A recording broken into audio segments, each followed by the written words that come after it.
Yo tout le monde, c'est Marco, j'espère que vous allez bien. Et aujourd'hui, on s'attaque à un monstre de chez Asus, la GTX 1080 Strix OC. Allez, sans plus attendre, c'est parti.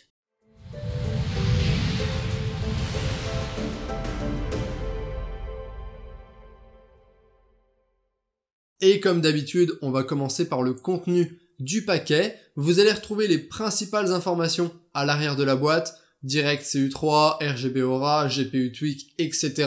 Et également les principales technologies supportées comme DirectX 12, Ansel et Gameworks. La carte vient avec une petite pochette labellée Asus dans laquelle vous retrouverez le CD de driver, des adaptateurs d'alimentation 6 pins vers 8 pins, des petits straps pour vos câbles, ainsi qu'un manuel d'installation. La 1080 se situe juste en dessous, dans le fond de la boîte, très bien protégé par pas mal de mousse. Et on va continuer en parlant directement de ses spécifications. On a une fréquence de base à 1784 MHz et une fréquence boostée à 1936 MHz, ce qui la place quasiment au-dessus de tous ses concurrents.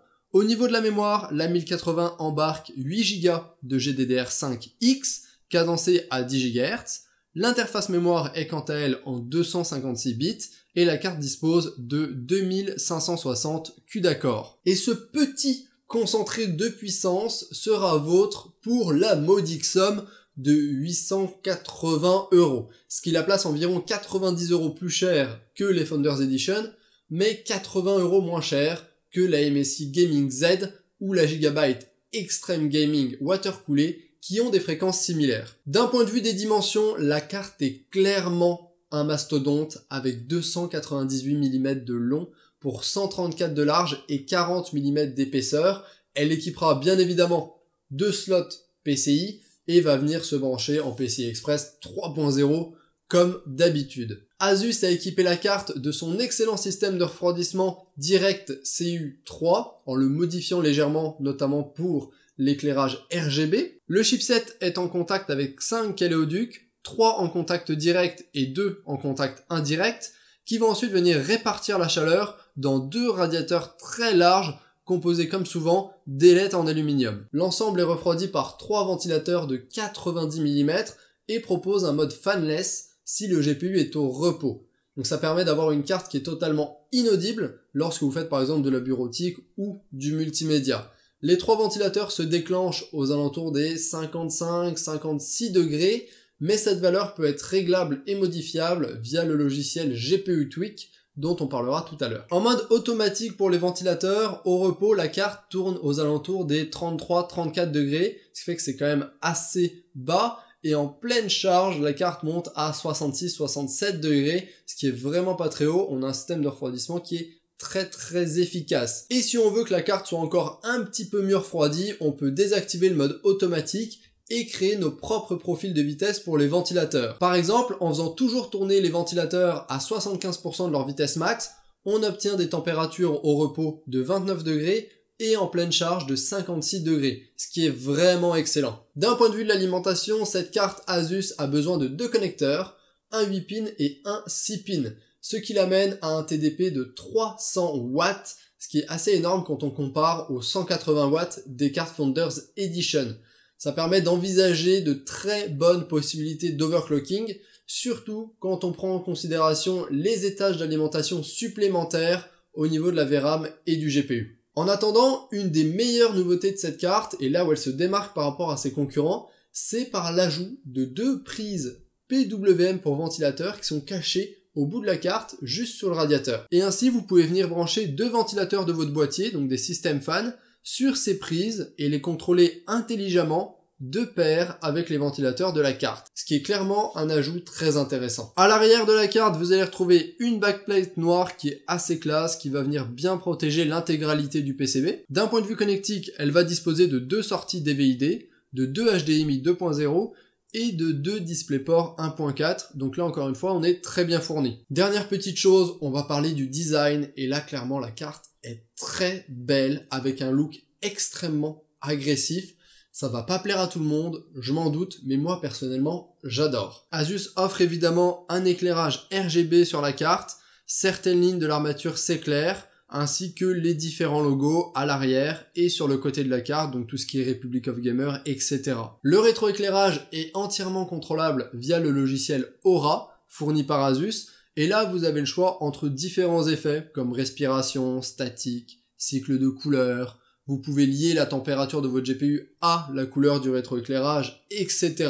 Et ça vous permettra de personnaliser la carte comme bon vous semble, afin de l'adapter comme vous le souhaitez à votre configuration. Et maintenant qu'on a parlé de tout ça, on va passer à la partie la plus intéressante et que vous attendez tous, les benchmarks pour voir ce que cette carte a dans le ventre. Alors j'ai testé la 1080 sur mon système, donc avec un i7 4790K à 4 GHz, avec 16 Go de DDR3 et une carte mère MSI Z97G45. Et je n'ai pas testé les performances de cette carte en 1080p parce que pour moi, la GTX 1080 est bien trop puissante pour cette résolution et est faite pour jouer à des résolutions plus élevées. Et on commence les hostilités avec Batman Arkham Knight, un jeu qui est très gourmand et très mal optimisé, où la 1080 affiche 51 FPS en 4K avec GameWorks activé, et comme vous pouvez le voir, dès qu'on désactive GameWorks, on passe à 60 FPS ou presque, on est à 59 pour de la 4K et on est à plus de 100 FPS en 1440p, c'est vous dire comme c'est énorme. Bon, bien évidemment, la carte a aucun souci avec Counter-Strike Global Offensive. Si vous ne jouez qu'à ce jeu-là, n'achetez pas une 1080, clairement. En passant sur Overwatch, on voit que la carte est tout à fait capable de faire du 144 Hz en 1440p, donc ça peut être une carte pour les joueurs professionnels qui sont très exigeants, et en 4K, on tourne quand même aux alentours des 80 FPS, qui est assez élevé. Et on va maintenant se déplacer sur des jeux un petit peu plus gourmands, comme Crysis 3 par exemple, et la carte frôle les 60 FPS en 4K, on est à 52 FPS, qui est vraiment excellent, et on atteint presque les 100 FPS en 1440p. En se déplaçant maintenant sur la série des Battlefield, donc j'ai pu tester Battlefield 4 et Battlefield 1, eh bien la Asus Strix 1080 affichait clairement plus de 60 FPS en 4K. Donc on était au-delà des 70 FPS dans les deux jeux en 4K et au-delà des 115 FPS dans les deux jeux en 1440p. Donc autant vous dire que niveau fluidité, c'était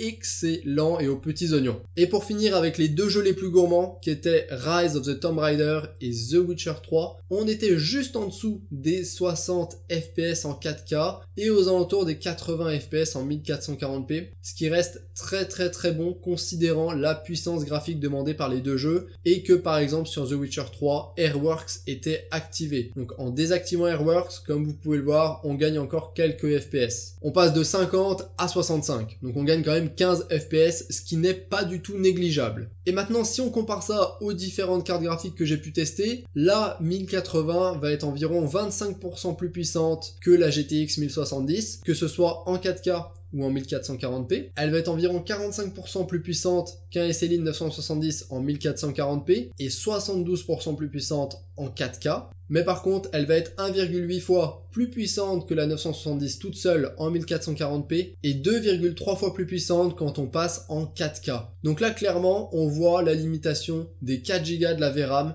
de la GTX 970, que ce soit en SLI ou toute seule, quand on monte dans la résolution. L'écart de puissance entre la 1080 et les 970 se creuse quand on passe de la 1440p à la 4K.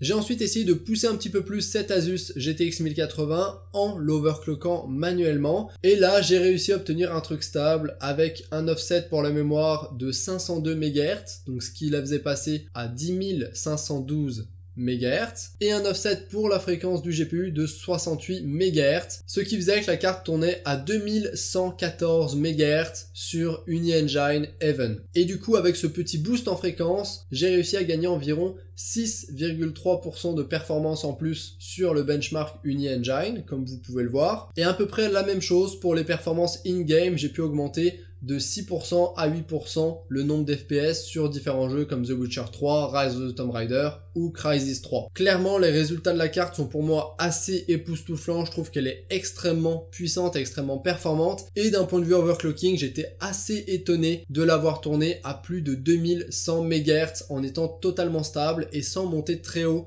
dans les températures. Au final, on a une carte avec un très bon système de refroidissement, qui fait pas trop de bruit, un mode fanless, de l'éclairage RGB et différents profils de fonctionnement. D'un point de vue des performances, oh mon Dieu, la puissance est clairement au rendez-vous. C'est une carte qui est faite pour jouer en 1440p à un framerate élevé ou alors en 4K à 60 fps et forcément en ultra. Bon, bien sûr, le prix suit également puisque c'est une des 1080 les plus chères du marché. Mais c'est également une de celles qui a les fréquences les plus hautes à la sortie de la boîte. Personnellement, je trouve qu'elle est légèrement trop chère et je me dirigerai plus vers une EVGA Gigabyte ou KFA2, mais ça reste une excellente carte. Bref, c'est la fin de cette vidéo, j'espère qu'elle vous aura plu. N'hésitez surtout pas à liker si vous avez liké, disliker si vous avez disliké, laissez vos questions, remarques en commentaire, et comme d'habitude, moi je vous dis, à ciao, bonsoir.